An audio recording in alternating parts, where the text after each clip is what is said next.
Starting here, starting now. I believe in love. Starting here, I'm starting right here, right now, because I believe in your love. So I'm glad to take the vow here and now.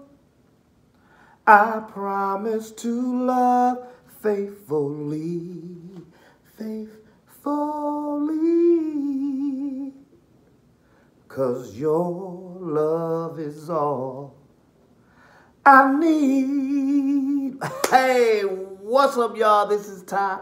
I am here to review season 5 episode. I believe this is episode 6 of Tyler Perry's soap opera comedy drama, The Oval. And that song is not dedicated to anybody in this show.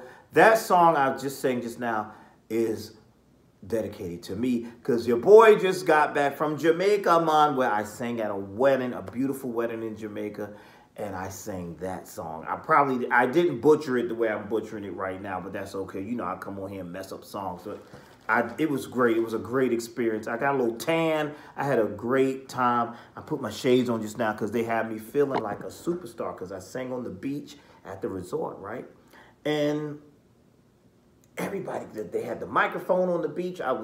And the music just echoed through the whole resort. So the next day, people were coming up to me like, "Oh, you was the guy that sang at that wedding on the beach? Yeah. So anyway, that ain't got nothing to do with this. I'm sorry about y'all. What's up, y'all? This is Ty. Welcome. I'm here to review The Oval, season 5, episode 5, going in a second. Before I review this episode, which is titled Going in a Second, let me give a shout out to my lovely subscribers who are holding me down in the comment section and helping this channel going and growing, helping this channel go and grow. Y'all doing it. Y'all are doing it. I'm talking about folks like Miss Tasha, Susan Stewart, TG Shy Guy, a failed dog mom, Randall Brown, Crystalette, June BLC, Raindrop, Savannah Rivers Amore Dupree, your boy Coy, Nadine Harris, Lamont Simpson, Anthony White, Trisha Strong, Kalindra Antonelli, Bobby Ray, William Boone, the R.C. Kroger, T.D. Moore Orchids, and Karima Khadijah. That was rough. I could barely read some of my handwriting here. Thank you all. I do appreciate you. Hit that like button. Hit that subscribe. Can't speak. Hit that subscribe button. Let's keep this channel going and growing. I do appreciate you all. Now, with that being said, let's get down to this review. All right. So, we are at the Ragadushi compound. Ragadushi compound. You know, I always say it wrong. Jason has been found out. That's where we last left off. It appears that Daikon was like, "Yo, that is the president's son right there. That's who that is." And he's like, "No, I'm not. I'm Mike Jones. Mike Jones. That's what he... I'm Mike Jones." And he's like, "Nah, you ain't no Mike Jones. You are the president's son." So he takes Daikon takes Jason to the highest. And the highest is sitting there with all the candles behind him in this room and that funeral lamp. Ever saw that lamp? I always think of funeral homes. I said, "See, you know he creepy. Look at that. You saw that lamp in his room? That's a funeral home lamp." Anyway, I don't like that lamp. It just gives me creeps. So he's like, "Oh, is that so? He's the president's son." Jason like, "I'm sorry, y'all got the wrong guy."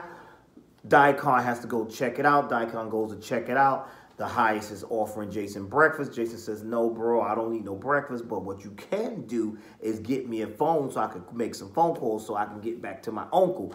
And he's like, "Oh, well, I'm going to have to take you in town for that because we ain't got no phones here, bro.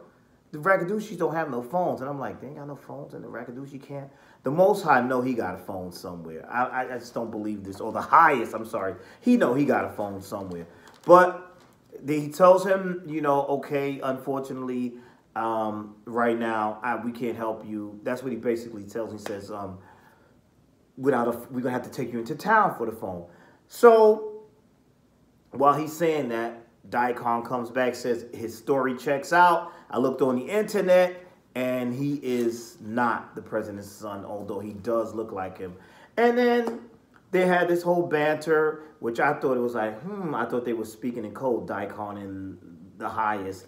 And he was like, oh, no, you sure you want me to send him there and take him there when he could just use his bike to go? So I said, they must have did something to his bike. He said, no, we fixed your bike. You can take the bike and go. And I was saying to myself, nah, I don't trust it, Jason. Something is up. Something is up. But Jason was being polite to them and very nice. And they let him go. But I feel like there's something up with that. And then even River asked Daikon, why did the Most High let him go? He says, listen, because he's the Most High and he decides who stays and who goes. So that was interesting. But what do y'all think? I think they're up to something. I thought the bike was going to flip over or something or explode or something. I don't know. I thought the wheels, I thought something else was going to happen, but nothing happened. He seemed to have gotten out of the compound. All right, let's move on down to Victoria, Donald, Hunter, and Kyle.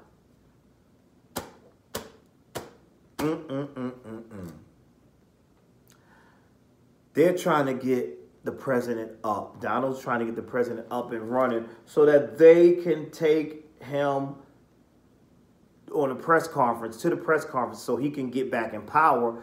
But, you know, he's in bad shape still. So when he gets up, he's like, oh, my goodness. He's telling them, listen, go get that Alonzo and go get that Sam, because Sam was in the bed with her. So Donald's looking at Victoria like, Sam was in the bed with you? What's up with this? Because he didn't see who was in the bed. But what I'm not getting is, why is the president jealous? He can't stand Victoria. You should be glad somebody's banging her out and it's not you. You shouldn't care. But he's like, he's like pissed off. He's like, nah, get him and get Alonzo. I want to deal with them. And he's like, they're like, we got to get him up out the bed. And she's like, he can't get out the bed. He's sick. And then she said something about his kidney problems. And he got a bag down there and all this. And he says, no, I'm hurting because she attacked me. And so Donald's looking at her because they already suspect her being up to something. So then he tries to get up, and then we see him, Timber, falling down back on the bed. He can't get up. They can't get him up. And that was crazy. And he's pissed off because when he found out that Eli has taken his place, he's not feeling that. He's not liking that at all. So he wants his revenge because he had that bad drug overdose. Nobody told you to be a crackhead, so that's your fault. Moving on down to Sam and Richard. They're having a conversation in his home, and in walks, Lord have mercy, Miss Nancy and Priscilla. I'm doing too much, Priscilla. They come in. Sam leaves when he sees Priscilla. And Nancy is having a conversation, trying to have a conversation with Richard, and Richard is giving her attitude like he did when he found out about the whole thing of Picky being her son. And she's like, oh, I'm better now. And I was confused because I could have sworn Sam, I'm sorry, not Sam, and excuse me. I thought that Richard said he was going to have Cousin Myrtle or some cousin come over and babysit Miss Nancy. But it looks like Miss Nancy is in good shape. She got her mind back. Whatever that ragadoochie drug she took, she's got her mind back. She started asking about where's Barry. He's being short with her. He got an attitude. See, this is what pissed me off with him. He's like, I ain't got no attitude. I don't want no breakfast from you. I got to go to work. This is what pissed me off with Richard. Just be a man about it and tell her. Because I would have been like, listen, well, that drug must have been a truth serum because you were telling me how my daddy was tearing it up better than me and bigger than me and got you wetter and all this stuff. I would have told her, like, listen, I'm mad right now because you said some things that you might have been telling the truth. It was a truth serum or something because you were talking about how my daddy, my father, one who brought me into this world, my father was piping you down and you enjoyed it and you were telling me he was better than me and that he had to break it off to not hurt my feelings. I would have just flat out told her. But Richard, I guess it was too much to deal with, so Richard's like, I'm out of here. He leaves. Now we see Priscilla saying, oh, I don't know what that was a lot. You got some nerves, Priscilla, because you've been doing a lot lately too. So you shut up. So she goes outside and she sees Sam. Sam wants to apologize. And she's like, oh, okay. He said, I want to come back to the house. She said, sure. Come back and they'll be waiting there for you. So he says to her, by the way, I know those wasn't no thugs. Those was servicemen, agents. Where do you get them from? What's going on? And of course, she doesn't say anything else. And what are you talking about? I'm just a cook or something. She said like that. And then she said, get out of the way before I run you over. She's just, Priscilla, come on. Enough already. I don't know. I'm just getting sick of her. And yeah, that was, you know, he's like, because all he asked you was, you know, you had special forces in the house. What's going on? How you know special forces? You must be doing more. She told him, leave it alone. She pretty much said she didn't want to answer that. But, you know, she's just acting stupid. Then she pissed me off even more because then you see her at the White House. Bobby and Max are guarding the president's door and President Eli or whatever now. And that's another question I have. Why would he be, he technically should not be the president because the president is not dead. And the president is awake now. So, but we'll get to that.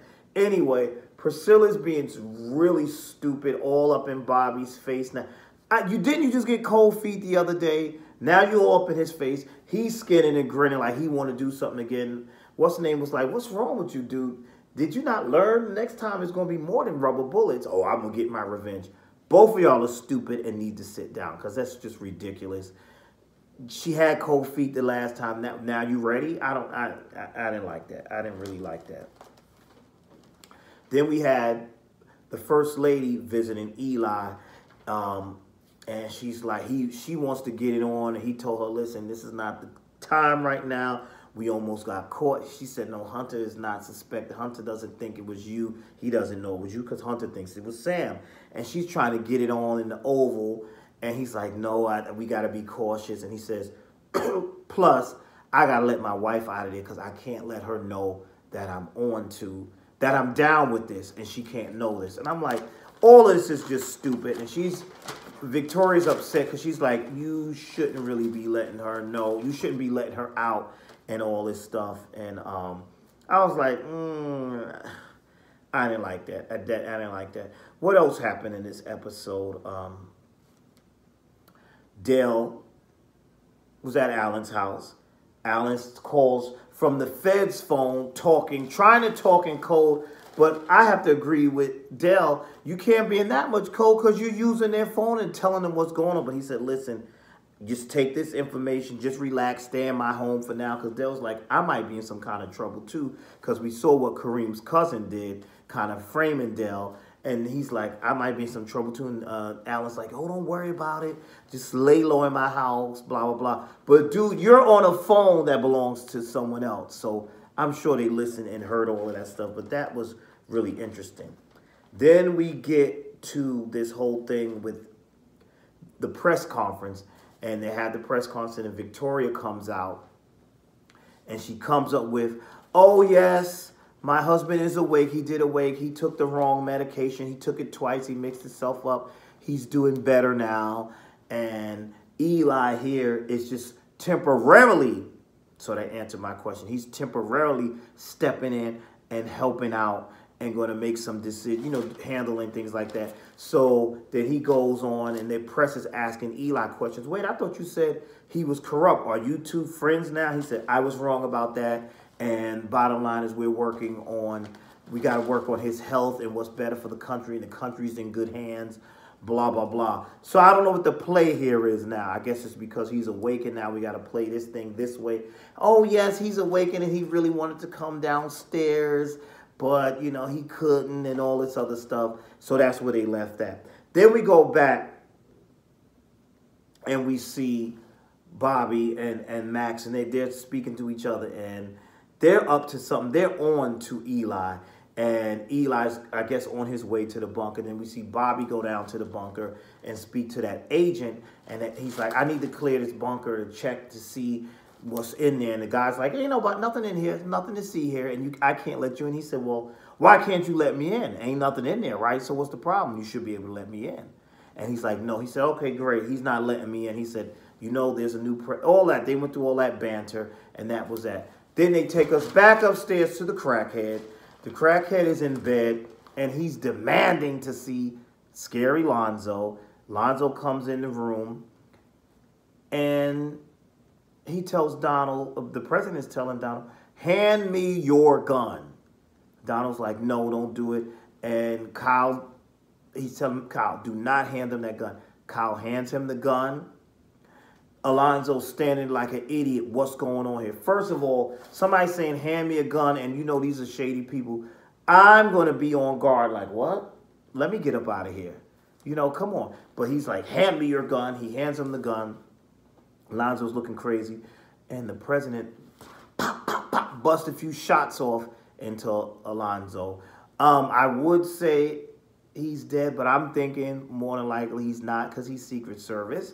He's probably not even wounded. He probably has a bulletproof vest on. That's what I'm thinking. He probably has a bulletproof vest on, but that's what he wants. And he also wants Sam dead too. He wants Alonzo, and he said, if y'all don't give me this thing, he said, you don't give me that gun, I'm gonna make sure that both of you are dead. That would have been Lonzo's cue right there to duck for cover or get the hell up out of that room. But he's just standing there with his eyes bulging. So then he got shot.